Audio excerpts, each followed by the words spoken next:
Hello and welcome to another edition of Motor Cars Enthusiasts. Right off the bat on the old show today, you may remember this young fellow, the young actor, late actor, Anton Yelchin, who was tragically killed by his Jeep Grand Cherokee, who slipped into neutral and backed over the young star just about a month ago. Well, now here we are a month or two later, and the young actor's family has now filed a lawsuit against Fiat Chrysler Automobiles over the incident. Now, there is a contradiction in this deal. My initial story, I talked about a Hollywood reporter by the name of Mike Evans who claimed that Mr. Yelchin actually took his vehicle into his local Jeep dealership, but was sent away after the dealership told him they didn't have what it took to fix the problem. That has now been contested, at least by the statement from the lawyer group, who claims that the actual recall notice didn't come in until 8 days after the actor's passing. So this has obviously got a long road to hoe as far in the court system. We'll keep you in tune if we hear any more. Next up on the list, Volkswagen still reeling over this whole diesel scandal. In fact, they've got a couple of interesting situations going on. At least not interesting in their mind, but at least interesting if you're covering this. One of them being in the country of Bavaria, and they've actually now sued the Volkswagen Group over some stock losses because they lost some money in the stock market. They owned a fair amount of Volkswagen stock, and they're suing, trying to get some of those funds back.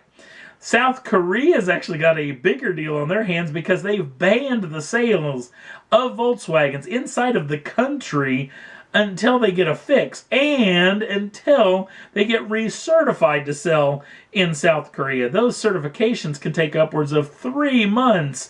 So we're assuming that 2016 is already out for Volkswagen sales, and they will have to wait till 2017, possibly 2018, till they get this deal wrapped up to actually sell cars in South Korea again. This next particular story is thanks to a buddy of mine, Sam Dively, who sent me a nice little link from the folks over at Mustang6G.com showing off some spy photographs of a camouflage Mustang pounding around Michigan that quite possibly could be the new GT500. Now, the rumor has it that this vehicle is going to get some forced induction, possibly inside of that brand new flat plane crank, normally aspirated V8 that could get a pair of turbocharged hung onto it. Now, this is still in the rumor mill stage, and this still got a lot of time to go before this vehicle actually gets any realness in it. So we'll keep you in tune if we hear any more. And if you want to jump on over to the Facebook page, I've got some of the photographs, or you can head right over to the Mustang6G.com to check it out for yourself. It's pretty juicy looking, especially that big, massive rear wing that's on the back of the vehicle. So we'll keep you in tune, guaranteed, if we hear any more. Next up on the list, a little blast from the past. Remember this deal, the Maserati MC12, that was actually a limited edition supercar from the folks over at Maserati, built on the Ferrari Enzo platform.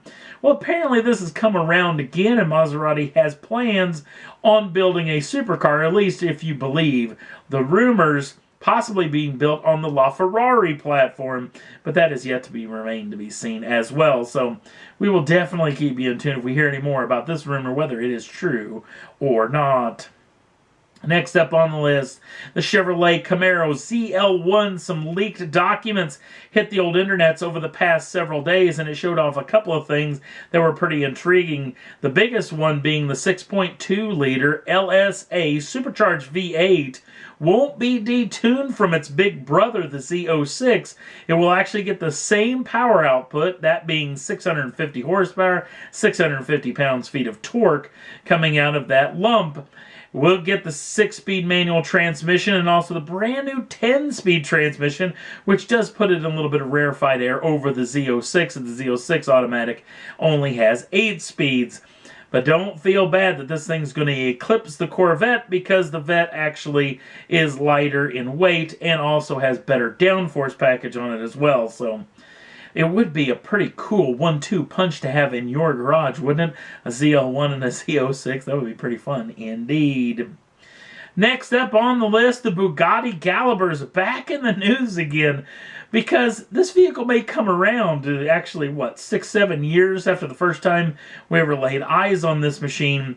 The big Veyron-powered saloon car kind of just faded into the background and never came to be.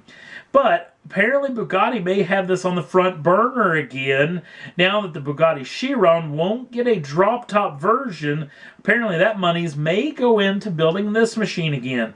Whether the name remains, whether the body styling remains to be seen as well. But it will be a Chiron/Veyron powered big saloon automobile. So, again, this is still on the rumor stage, just like the Maserati, so we'll have to keep you in tune if we hear any more about it as well. Last up on the list, let's talk a little bit about June sales, because after March, which did take a little bit of a dip, June came right back in.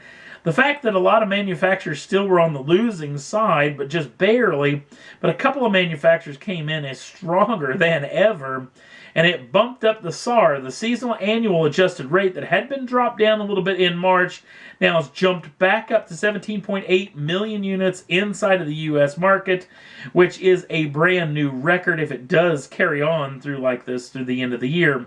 There's a lot of analysts who claims that the next couple of years you're going to see growth, and come 2018 you're going to see a correction. There's others that claim the correction could happen as early as this year, so we'll definitely keep you in tune of what we hear on this front.